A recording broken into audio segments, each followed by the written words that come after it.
William K. Stewart, F.E. Patzak, Sherlock Holmes and the Sultan's Gift, The New Adventures, Episode 8, based on characters created by Sir Arthur Conan Doyle, narrated by Sam Kusi. I appeared to be a fond target of fate's whims. A short time after the day I could not convince Holmes to take me to the zoo and, instead, followed him to northwestern Wales. We ended up at the London Zoo after all.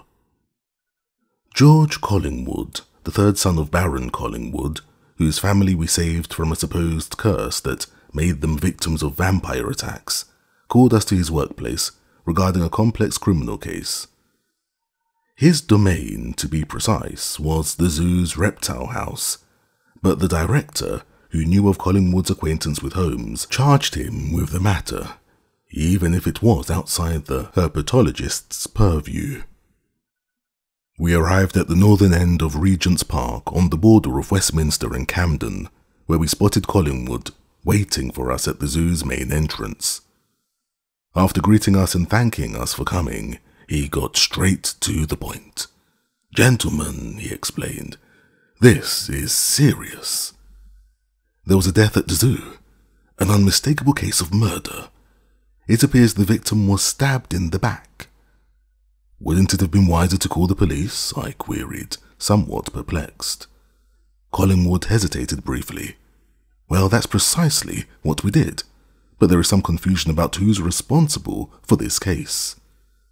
Holmes raised an eyebrow. "How so?" he asked.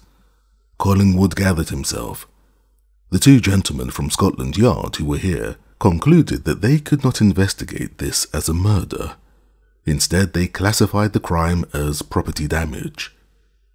The director and I disagree. If you would follow me, I will show you to the victim and the crime scene. I believe this will help clarify what we are dealing with." He led the way. Holmes and I passed each other puzzled looks. The mystery intrigued Holmes, which is why he rushed after Collingwood to catch up with him by the giraffe enclosure. To consider a murder property damage, I mused to myself, seems rather disrespectful and inappropriate and unprofessional for an officer of Her Majesty the Queen. "Quite right, Dr. Watson," Collingwood replied, "but it's a trifle more complicated than it appears. You must look for yourself." We continued past South American llamas, a weary brown bear and hyperactive African lemurs, eventually arriving at the cordoned-off area of the zoo, presumably owed to the fatality. Collingwood stopped in front of the enclosure of an oversized Australian kangaroo. "Here it is," he said, "to the left of the great grey kangaroo." Holmes and I approached the iron bars of the neighbouring cage. On the floor lay a lifeless body, face down, with a knife sticking out of its back. The corpse was undressed but covered from head to toe in orange-red hair. The poor murder victim was an orangutan. I was still wondering whether this was some sort of sick joke when Collingwood began his long overdue explanation. "This is Musa, our Bornean orangutan, Pongo pygmaeus." "It's an ape," I remarked dryly. Holmes nodded in my direction. "Very good, my dear Watson. I see you're making good progress in your study of zoology." Collingwood, remaining focused, continued. "Musa has only been with us for 3 weeks. He came to England on the HMS Ulysses, accompanied by a Malayan caretaker who helped with the transition. The caretaker just returned to Borneo 2 days ago, and now Musa is dead. Maliciously murdered thousands of miles from his home." "It's an ape," I repeated, glaring at Holmes with piercing eyes. But Holmes was not receptive to my insinuations. "Musa," he murmured, "is the Muslim Arabic name for Moses. Undoubtedly someone here disobeyed the 5th commandment." "It's an ape," I repeated for the 3rd time, this time extra slowly. And that is likely why Scotland Yard refused to conduct a murder investigation. God's commandments and British law apply only to human beings. Holmes thought about it briefly, but had already made up his mind. We'll make an exception to this one, he determined, for I'm convinced the perpetrator is indeed a Homo sapien. Collingwood breathed an audible air of relief, drowning out my sigh of exasperation. Thank you, Mr. Holmes. Thank you for taking on the case. You must know that this is a sensitive matter. Musa's death could cause a geopolitical crisis, or at least a serious diplomatic upset. I could not hold back from laughing. Don't tell me this ape had diplomatic status, I quipped, but Collingwood remained stoic. Musa was an ambassador of goodwill and international friendship, he explained. He was a gift from the Sultan of Brunei to Queen Victoria, who placed him in the care of the Royal Zoological Society. One does not gift living things, I scolded with a raised finger. It's a common diplomatic practice, Collingwood countered. The path to the left of the orangutan enclosure leads to the succession of international gifts. Snow leopards from the Russian Tsar, pot-bellied pigs from the King of Siam, penguins from the Danish king, a hairy rhinoceros from the Maharaja of Dangapur, and marmots from the King of Bavaria.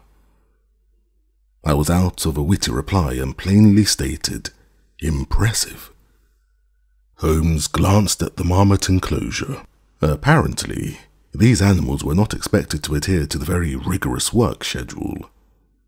He then turned his attention to the enclosure next to the scene of the crime, wherein a kangaroo from Queensland, gifted by Her Majesty herself, was busy eating.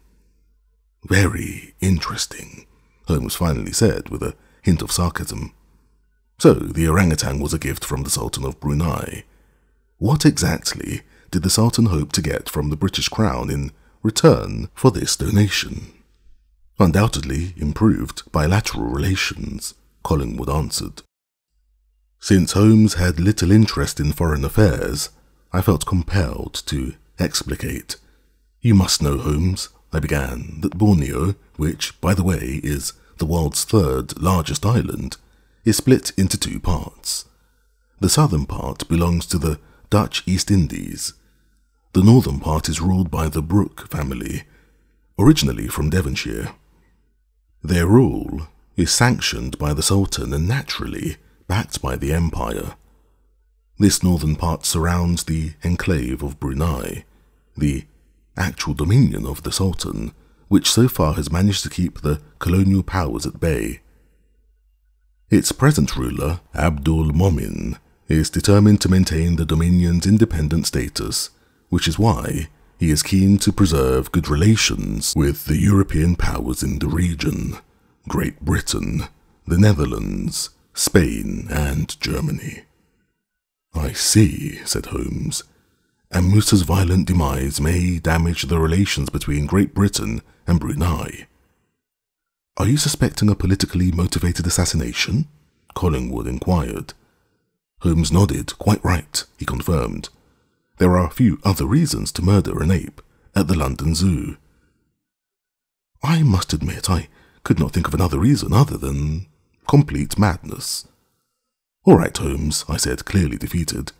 We shall fulfill our patriotic duty to the Queen and the homeland, and uncover this deceitful sabotage of British foreign relations. Holmes shook his head. Nonsense, my dear Watson. Whatever the conspiracy is, it will come to light once the intelligence service begins its investigation. The motivations aren't pertinent to the murder itself and to our job of identifying the perpetrator. Crimes can be solved by abductive reasoning. My distrust was stirred. What do you suggest? I inquired. Elementary, Holmes replied, while Mr. Collingwood is gathering the orangutan caretakers for questioning. We, which means you, will perform the autopsy. This was the fourth time I felt compelled to assert, "It's an ape." Holmes smiled contentedly. "Marvellous, Watson, we can build on that fact." "I am a doctor of human medicine," I protested. "My dear Watson," Holmes responded calmly, "don't hide your light under a bushel. There's no need for an expert in veterinary medicine. These primates are our closest relatives, provided Darwin is correct, as I believe him to be. Save for a few details, their anatomy and physiognomy are essentially the same as ours. We are all hominoids after all." I breathed deeply and faced the unavoidable. "Very well, Holmes," I said. "You wouldn't back down anyhow." Collingwood showed us to the victim's cage. It was connected to the kangaroo enclosure to the right and the cages of the other endowed animals to the left. The enclosure's back wall abutted the administrative wing, from which caretakers could access each cage through a separate door. Some cages, including those of the orangutan and kangaroo, had cross-connections in the form of gates that could be opened to enlarge the space if necessary. After Collingwood had shown us everything, he left to fetch the orangutan's caretakers, as we had requested. Minutes later, I was kneeling over the primate's lifeless body, my open doctor's bag next to me.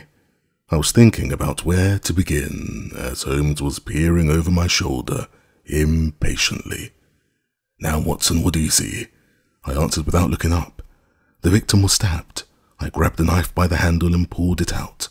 "With a hunting knife," I added, "and a quite long one at that. It must have pierced the heart when it entered the animal's top left back. Cardiac arrest, suspended circulation. The victim died whilst falling unconscious from severe bleeding. A highly professional murder, if you ask me. No carnage, no fight to the death. It was done very quickly." Holmes nodded. "That's exactly what I thought," he said contentedly. "Right," I answered somewhat indignantly. "Why dig around the bloody ape's body when you already know everything anyhow?"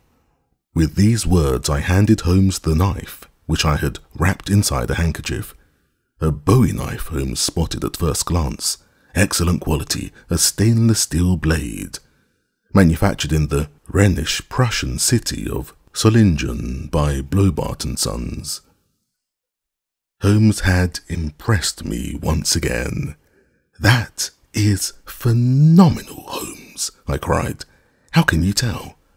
Holmes cleaned the ape blood from the knife with the handkerchief and held it under my nose. "It is engraved into the blade. Can you see it?" Now I could now also see the small engraving. Blobart and Sons, Solingen. "Back to the victim," Holmes ordered, changing the subject. "What can you tell me about Moses?" I took a deep breath and exhaled audibly. I then proceeded to turn the body over with great effort. Holmes, of course, showed no interest in helping me. The orangutan wore a peaceful and serene expression, as if he was sleeping. He almost reminded me of a human toddler. "I estimate the victim's weight to be around 80 pounds, I explained. "At around 4 feet tall, he is fully grown. As you know, I'm neither a zoologist nor primatologist, but I'd say he was at least 10 years old. Moses is furthermore, but how can it be?" I paused and looked up at Holmes, perplexed. "What's the matter?" he asked. "Moses," I stuttered, "is female." "How interesting," Holmes exclaimed. "Are you sure you're not mistaken, Watson? Like you said, you're not a veterinarian." I jumped to my feet. "My dear Holmes," I explained, "no matter how much red-brown fur covers the animal's pubic area, I can recognize female reproductive organs when I see them, be it on an ape or on a human being. And I also know when there are no male genitals where they're supposed to be." "All right, Watson," said Holmes. "Let's keep this peculiar discovery to ourselves for now."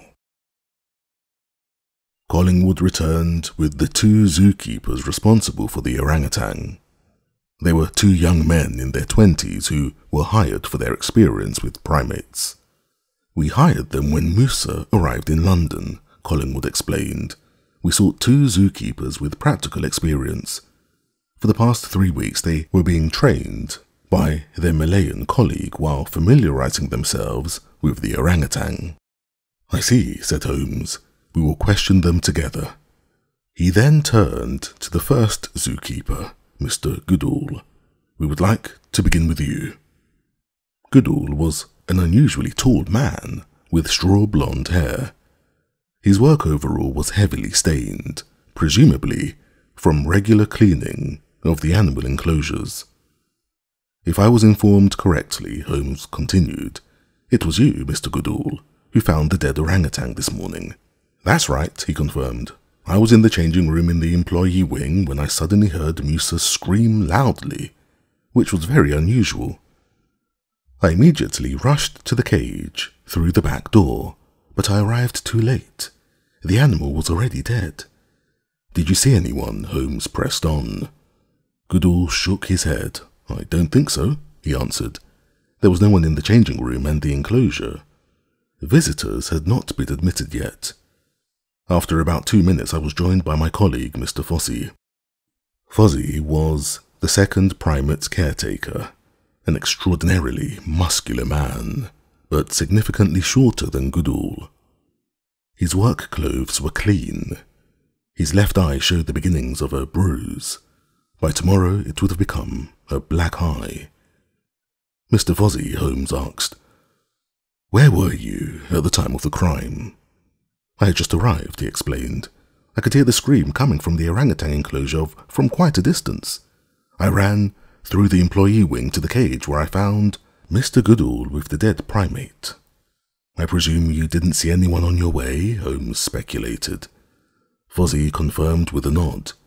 Mr. Fossey, I interjected, may I ask how you got your black eye? Naturally, he answered, smiling. I got involved in a little argument at a pub last night. An Irish separatist insulted the Queen. As a staunch unionist, I could not accept that. You should see the other guy. Holmes chimed in. Patriotic duties aside, he said, let's get back to the case at hand. What can you tell us about the victim? There isn't much to say, Fossey began. Musa was a good-natured, trusting orangutan.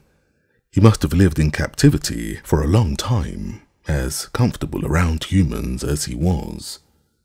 I see, Holmes said as he began to pace.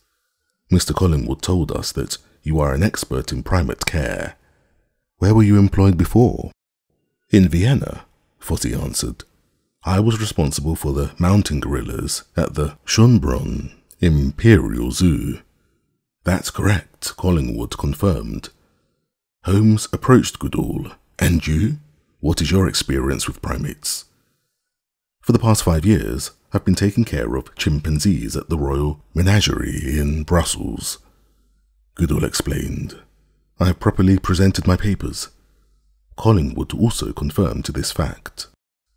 Holmes paced up and down the enclosure like a tiger. He circled the deceased orangutan twice, then suddenly stopped and announced, Gentlemen, thank you for your cooperation. I have solved the case. Collingwood looked stunned. Solved? Already? How is that possible? Who is the perpetrator? Slow down, said Holmes, one step after the next. Before we get into that, I regret to inform you, Mr. Collingwood, that both of your caretakers are fraudsters. That's outrageous, Goodall cried indignantly. Calm down, please, Holmes begged. You will have ample opportunity to explain yourself. The same goes for Mr. Fossey, if that's even your real name. Of course it is, the second zookeeper protested. I refuse to be defamed as a liar by some would-be detective who, for all I know, is a perfect stranger. Holmes remained calm. Do not worry, he said. We will carefully investigate the identities of Misters Fossey and Goodall. Forgive me, but I doubt that these people are who they claim to be. But that's not the point. What is the point? Collingwood asked. He's now utterly confused, Mr. Holmes. What kind of show is this? A rather shallow comedy, but with a tragic end for the orangutan. And your supposed colleagues don't exactly shine in their roles as primate keepers. In fact, the two gentlemen are neither trained in the dramatic arts nor in professional zookeeping. To be exact, they even lack basic zoological foundations. Dr. Watson, would you please continue? Of course, I affirmed and bent over the dead primate. Gentlemen, if I may direct your attention to the victim's genital area, you will notice something missing. In other words, the ape is female. Holmes took over again. Thank you, Dr. Watson. The question at hand is, what kind of primatologists don't identify their protege's correct gender for 3 whole weeks? Well, Fuzzy stammered, I didn't question what I was told. It was a careless error that exposed your cover, Holmes declared, and it wasn't even your only negligence. Your employment references are all forged. There are no, and never were any, mountain gorillas at the Vienna Zoo, meaning you couldn't have been their caretaker. Mr. Fuzzy, Collingwood exclaimed, is that true? Mr. Goodall's manipulated curriculum vitae is just as sloppy, Holmes continued. The Brussels Zoological Garden went bankrupt in 1877 and has been closed ever since. The chimpanzees have been transferred to the Royal Zoological Society of Antwerp. Mr. Goodall, Collingwood sighed. You too? I'm sorry to say, Mr. Collingwood, said Holmes, but your colleagues have never worked in a zoo before and have little to no practical or theoretical knowledge of primates. The two men are secret agents that were planted at the London Zoo using false identities. The irony is that the two did not know about one another since they work for different employers, so each of them believed the other to be a real zookeeper. And who may these employers be? Collingwood inquired. That brings us back to the subjects of geopolitics and diplomacy, and the implications thereof in the primate's murder, Holmes explained. It will be the job of our government authorities to deal with these, but I would like to attempt to draw a self-evident conclusion. Mr. Goodall, outfitted with deceptive Belgian credentials, appears to be a spy with the Dutch General Intelligence and Security Service. Mr. Fuzzy, who came equipped with a phony background provided by the Allied Austrian authorities, appears to work for the German secret police, and both had a license to kill. Collingwood's face, which had briefly lit up, went dark again. But Mr. Holmes, he concluded, we still don't know who killed our orangutan so savagely. That is correct, Holmes confirmed. They were sent from Berlin and Amsterdam with orders to fulfill their missions after the departure of the Malayan caretaker, and one was faster than the other. But who was it? Both had the opportunity, but only one committed the act. For goodness sake, Holmes, I cried, just tell us who it was. Holmes flashed his impish smile and proceeded to solve the murder. Gentlemen, the following occurred. The perpetrator arrived at work extra early today to carry out the assassination without any witnesses. He hid the murder weapon, a long hunting knife, from the contracting country around his lower leg. Unobserved, he sneaked along the employee wing to the primate enclosure, where he found the good-natured animal, unaware of its impending fate. The murderer then rammed his knife into the primate as soon as it turned its back to its supposed caretaker, causing the orangutan to collapse to the ground.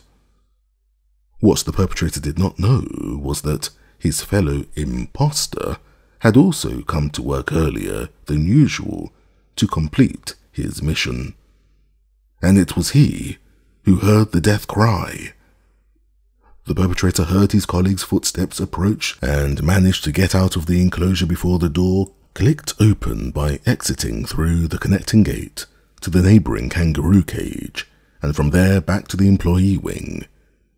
In doing so, however, he clashed with the giant grey kangaroo, which famously are excellent boxers. It threw a mighty punch to the culprit's left eye. "Isn't that so, Mr. Fozzie?" Fozzie instinctively reached for the bruise on his eye before quickly regaining his composure. "As I told you," Fozzie explained, "I got the bruise from a brawl down at the pub. Your story, Mr. Holmes, may be interesting and thrilling, but none of it is true. None of it is provable." "You're wrong about that," Holmes refuted. "If you would remain patient, I will explain." "Do as you wish," Fozzie growled, "but keep it short." "Thank you," Holmes replied. Now, the perpetrator, Mr. Fozzie, escaped through the kangaroo enclosure and back to the employee wing, just as Mr. Goodall was entering the primate cage through the back door and discovered the dead orangutan. That must have been a strange sight, since Mr. Goodall was intent on committing the murder himself. Mr. Fozzie meanwhile noticed that the clothes were stained with primate blood. He therefore rushed to the changing room to put on new, clean work clothes before returning to the back door and re-entering the cage, where he found Mr. Goodall with the dead orangutan. This is when Fozzie played the part of stunned and horrified caretaker, a role they both continue to play. But now, gentlemen, enough is enough. You've both been caught. Fozzie was not yet ready to give in and asked, "Where's your proof? None of this is substantiated." "My proof," Holmes explained, smiling, "is your changing room locker. You had nowhere to discard your bloody clothes. The victim's blood will prove your guilt. Gentlemen, you will be held responsible for your crimes. 2 counts of fraud, foreign espionage, and high treason, and 1 count of murder, although the police will only consider it property damage. As foreign agents, you're destined for the dungeon anyhow." A half-hour later, we turned Goodall and Fozzie over to Scotland Yard. British counterintelligence agents will certainly have some questions for the 2 gentlemen. Meanwhile, diplomatic backchannels between the Netherlands and Germany will come up with explanations containing phrases such as "unfortunate circumstances" and "misunderstandings." After enough hands have been washed in murky presumptions of innocence and some pawn sacrifices made, the intelligence services of the European powers from London to Istanbul, from Madrid to St. Petersburg, will go on with business as usual. On the geopolitical level, the Sultan of Brunei responded with trade sanctions against Germany and the Netherlands, and in doing so leaned further into the grip of the British Empire, from which sooner or later there would be no escaping. The days of the independent sultanate were undoubtedly numbered. Even another orangutan sent to the London Zoo by the Sultan himself could not prevent it. 1 week after the murder, the funeral took place at the Hyde Park Pet Cemetery. Mr. Collingwood organised a beautiful ceremony. The gravestone displayed the name Moesha. Holmes and I sat in silence on the ride back to Baker Street. We were both lost in thought. I was first to break the silence. "What do you think, Holmes?" I asked. "What differentiates us humans from primates?" Holmes thought about it for a while, then said, "That's a difficult question to answer, my dear Watson, and different people will tell you different things. Ask a priest and he will tell you the soul." "I don't wish to sin against the holy teachings of the church," I argued, "but an orangutan's eyes do not seem empty and soulless to me." Hinduism and Buddhism would agree, although they would call it karma. "Perhaps that is the deciding factor," Holmes continued. "Consciousness Does the primate know he has a soul? Does the primate know he exists? Perhaps that is solely a human capacity. I could not hold back a smile. Do you mean to say, I asked, only in jest, that a primate who knows he is a primate is human? Isn't there a trifle more to it? Culture, art, craft, philosophy, science? Or war, murder, suppression, and exploitation, Holmes added. Why don't we leave the primate in the terrestrial paradise? Not all must leave the Garden of Eden.